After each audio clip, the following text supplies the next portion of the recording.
Alors ce dimanche porte le nom de Judica,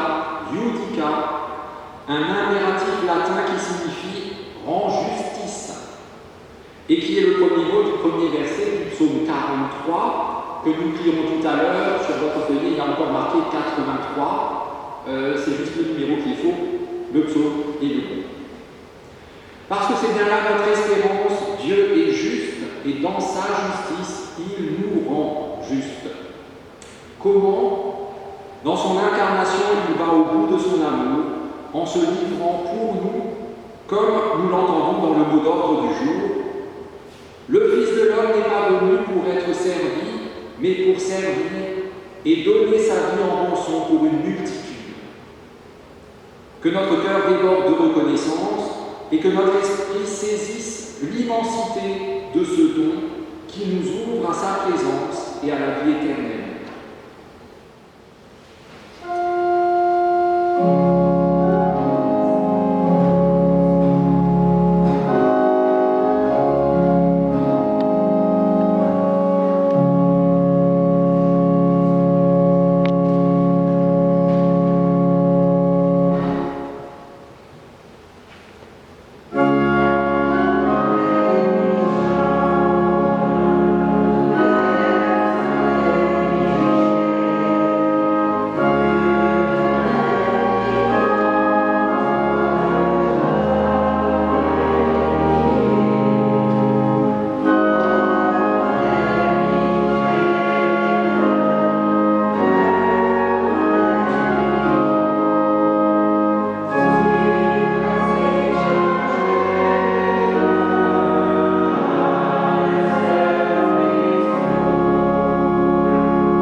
Nous prions avec les mots du psalmiste au psaume 43.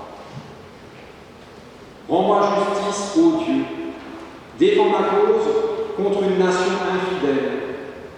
Donne-moi d'échapper aux hommes trompeurs et injustes. Tu es mon Dieu, ma forteresse, pourquoi m'as-tu rejeté? Pourquoi vas-tu me faire l'air sombre sous l'oppression de l'ennemi? Envoie ta lumière et ta loyauté, qu'elle me guide. Qu'elle me conduise à ta montagne sacrée, le Rédempteur. J'irai vers l'autel de Dieu, vers Dieu ma joie et mon allégresse. Je te célébrerai sur la vie, ô Dieu, mon Dieu. Pourquoi être abattu? Pourquoi gémir sur toi-même? Espère en Dieu. Je te célébrerai encore, il est mon salut et mon Dieu. Chantons gloire au Dieu trois fois saint, et salve Fata.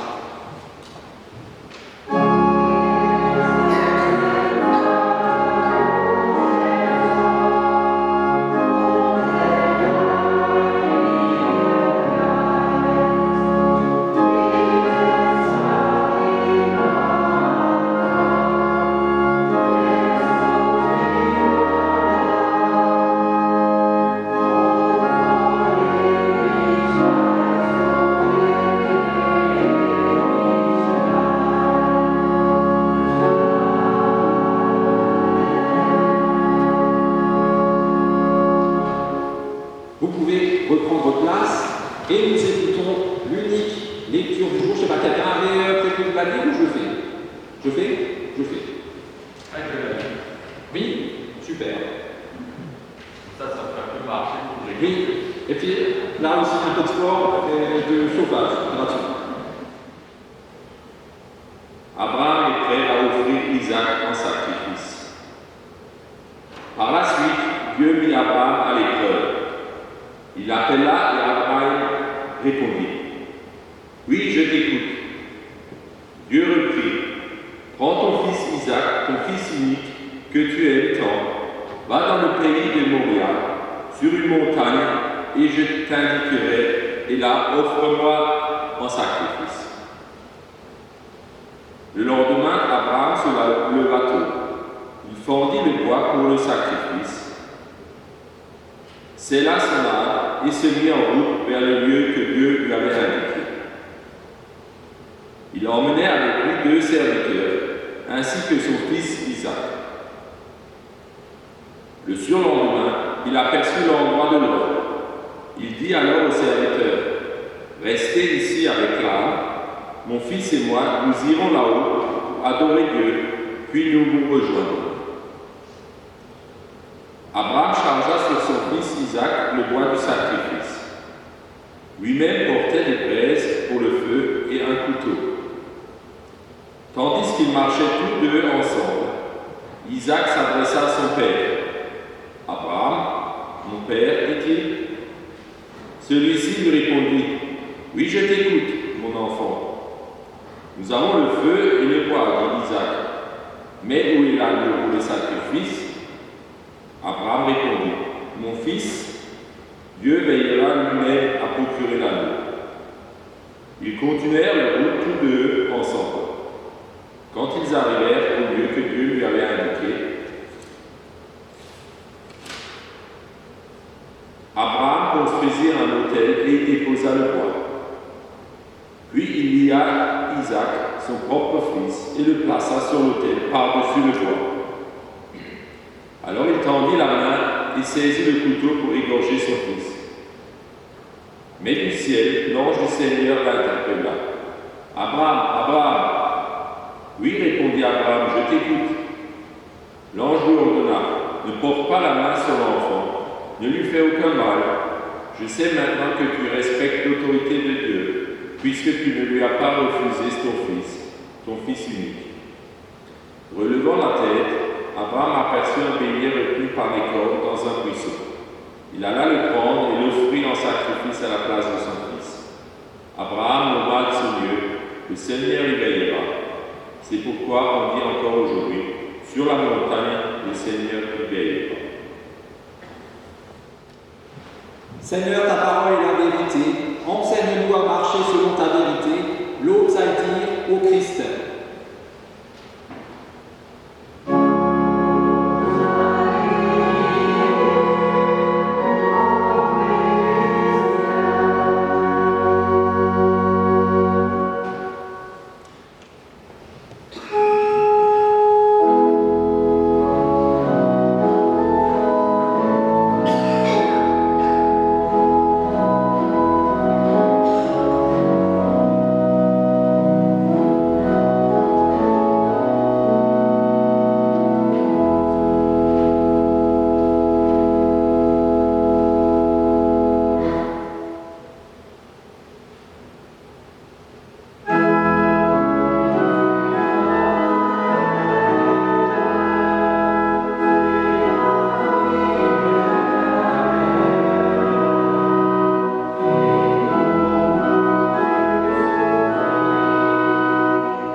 préparer.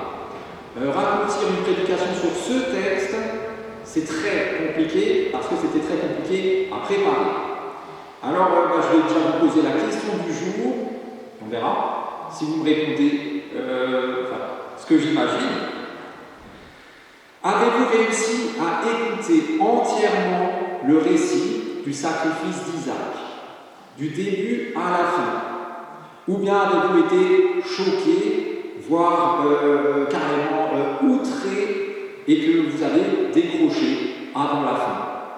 Vous avez dit, je ne peux pas écouter plus loin, peut-être même dès le début. Quoi? Dieu demande à Abraham de sacrifier son fils, c'est le deuxième verset. Non. Ne nous est pas inconnu, chaque année, ou au moins tous les 2 ans. Oui. On l'entend alors. Tu sais comment ça se termine. Ah, d'accord. C'est plus simple quand on connaît la fin. Quand on connaît la fin, l'histoire, on peut regarder. Mais imaginez, essayez de vous souvenir la première fois que vous avez entendu ce texte et que vous ne connaissiez pas la fin. En tout cas, moi, à chaque fois que je le lis, pas tous les 2 ans, la dernière fois c'était en 2017 pour ce même culte. C'est pas le texte là que je lis tous les jours. Il y en a d'autres qui sont plus joyeux à lire. Et à chaque fois je me dis, mais c'est pas possible. C'est pas notre Dieu. Ça c'est une idole de je sais pas quoi, c'est un faux Dieu de je sais pas où. C'est tous ceux qui poussent au mal, mais c'est pas notre Dieu. Absolument pas. Alors j'ai fait, comme je fais toujours quand je suis devant un texte qui me pose, peut-être pas problème, des questions, une petite recherche sur Google. Et cette recherche m'a emmené vers différentes prédications d'autres personnes.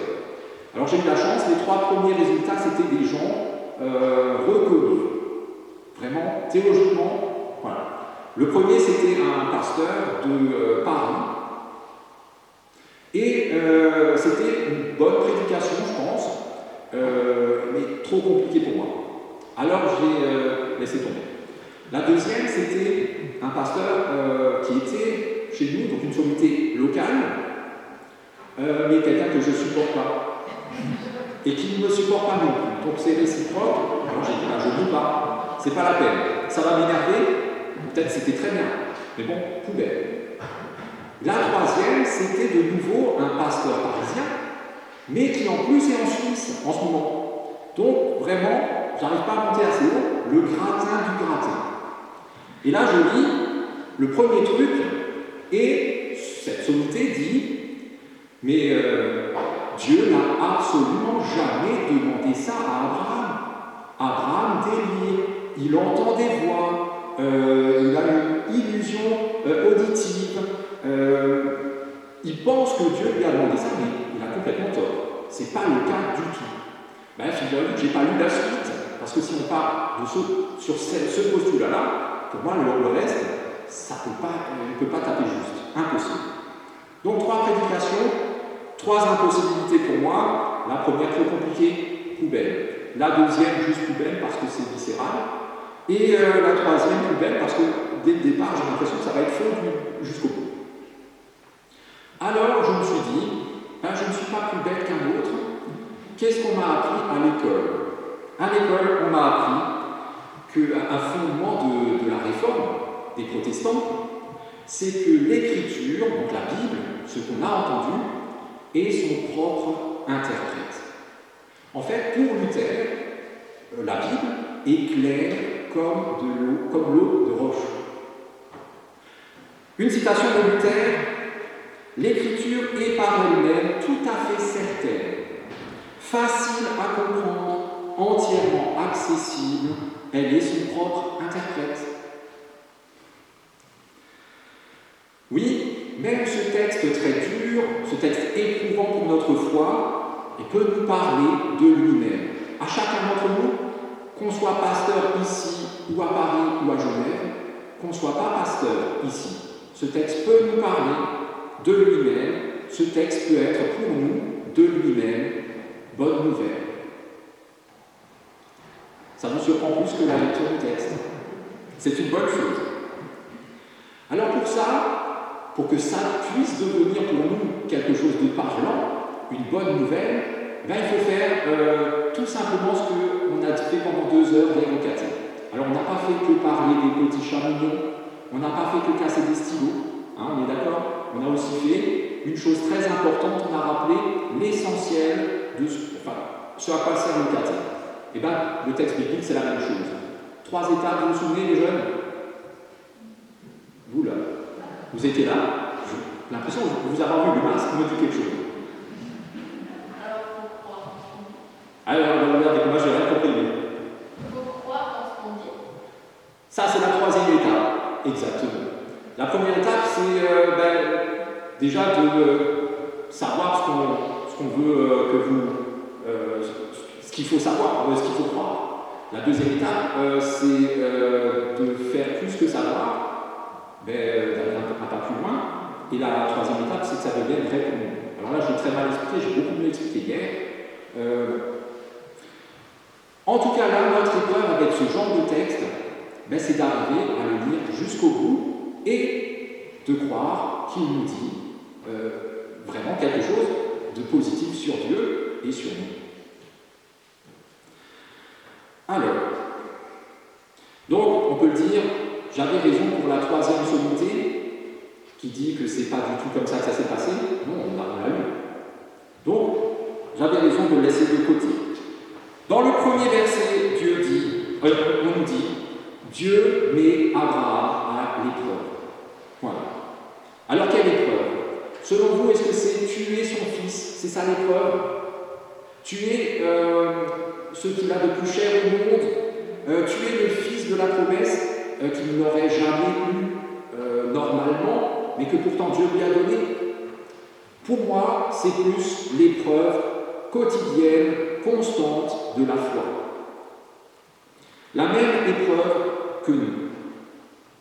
Parce que je ne sais pas si vous vous souvenez, Abraham, on dit que c'est le père des croyants, il a toujours eu la foi, il a quitté son pays parce que Dieu lui a dit, par la foi.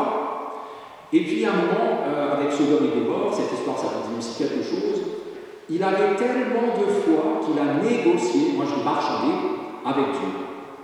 Tu ne vas quand même pas détruire les justes avec les injustes. Si jamais il y a 50 justes dans cette ville, tu vas détruire tout le monde. Et Dieu dit, non, je ne détruirai pas personne. S'il y a 50 justes dans la ville, je ne détruis personne. Et puis il marche en bas. Ouais, mais peut-être qu'il va en manquer 5 sur les 50 pour 5, franchement.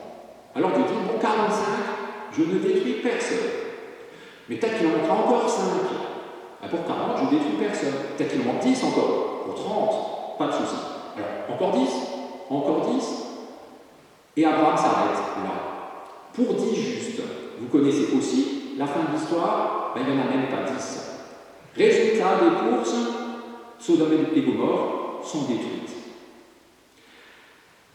Ce coup-ci, Abraham, il ne discute pas. Dieu lui dit, prends ton fils et offre-le-moi en sacrifice. Comment est-ce possible?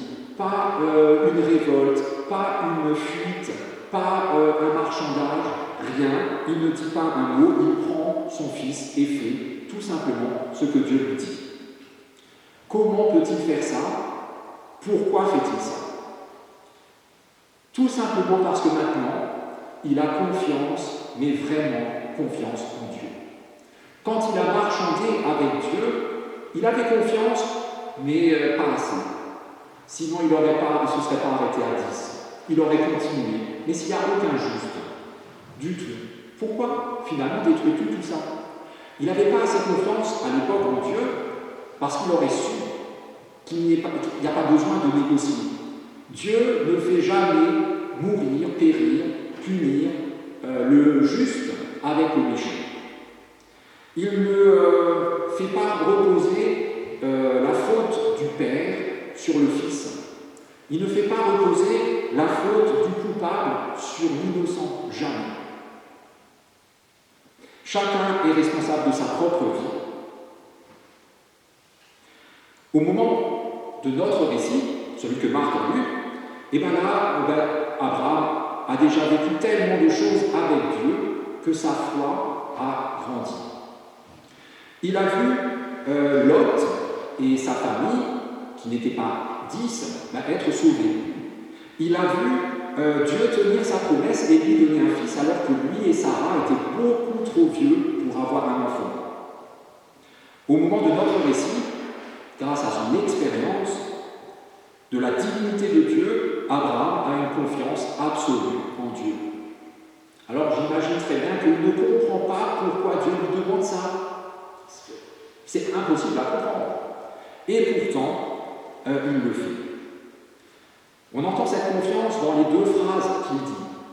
Abraham à un moment dit à ses serviteurs, bon, maintenant vous restez là, et Isaac et moi, on va y aller seuls. Et ensuite on reviendra. S'il n'y croit pas, s'il n'a pas confiance en ce qu'il dit, c'est qu'il ment. Êtes-vous capable de dire qu'Abraham est un menteur? Moi pas. Dans l'autre phrase, quand Isaac lui dit tout est prêt pour le sacrifice, il y a le feu, il y a le bois, il y a la corde, il y a le couteau, mais et les steaks, il n'y a pas de merguez. Abraham lui répond, Dieu pourvoira. Isaac aurait pu lui dire, mais tu m'arnaques, tu n'y crois pas toi-même, et tu veux que moi j'y croie pour que je me fasse zigouiller facilement? Non. Soit Abraham ment, soit il a vraiment confiance. Bon, je ne sais pas vous, moi je ne traiterai pas Abraham de menteur. Il s'agit effectivement de confiance. Alors, disons l'une ou l'autre chose sur cette confiance, c'est que ce n'est pas une confiance aveugle, bête et méchante, comme tous ces fous de Dieu qui croient justement entendre une voix et qui vont trucider des gens au nom de Dieu. Non. Abraham a une autre forme de foi qui est vraiment une confiance.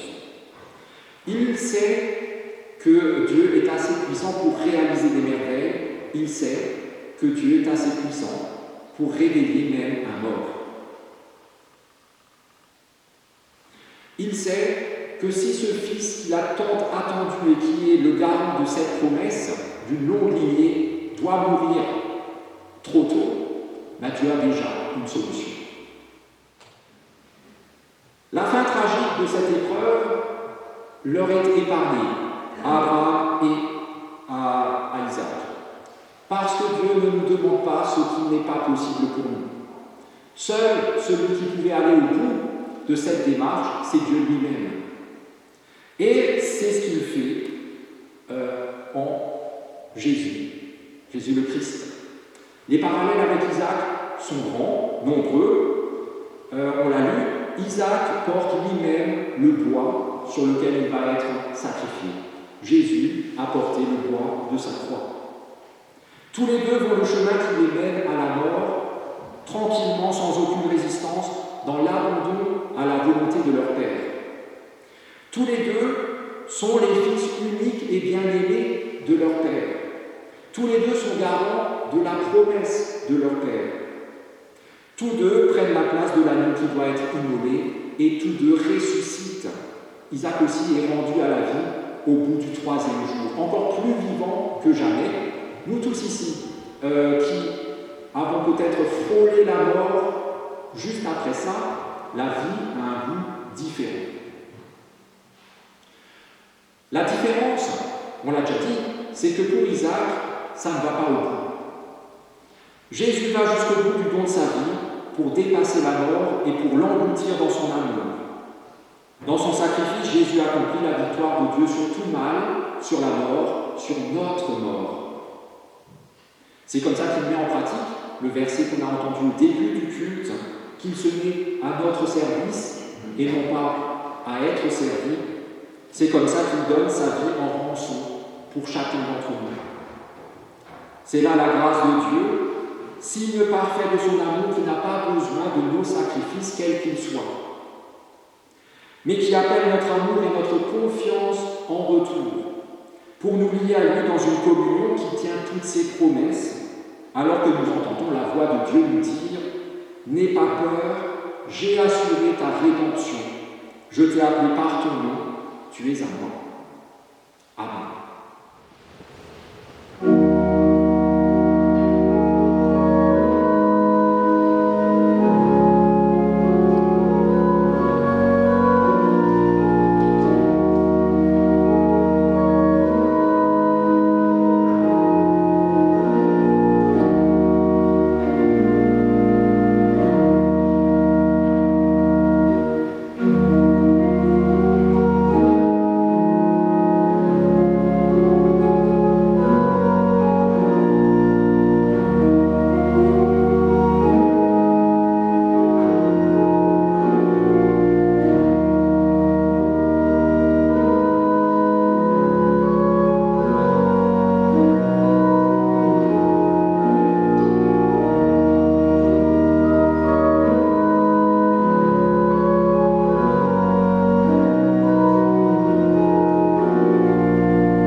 Dans notre reconnaissance et en toute confiance, nous te prions.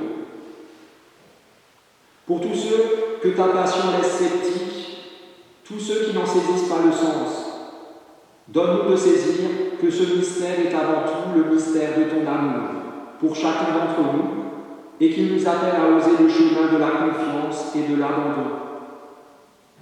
Nous te prions pour ton Église et pour tous ceux qui, d'une manière ou d'une autre, y sont engagés, qu'ils puissent vivre le service qui est le leur sans aucune hésitation ni crainte, et que leur ministère les fasse grandir dans la foi en toi.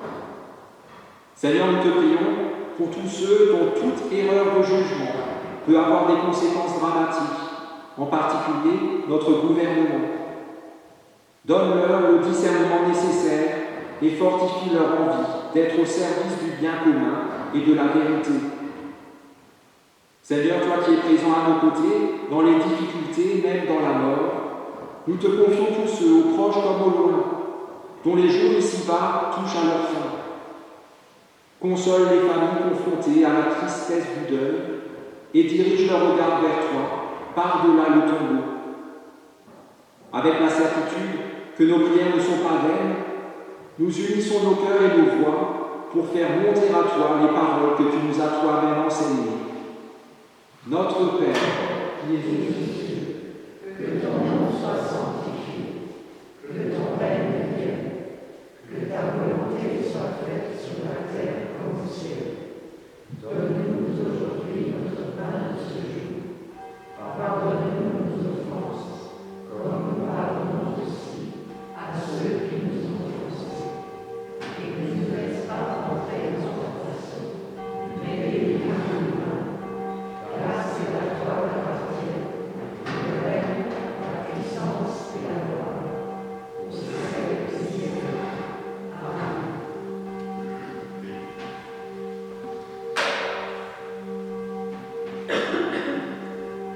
Alors que le peuple d'Israël était en chemin et en proie à des difficultés, voici ce que lui dit Moïse de la part de Dieu.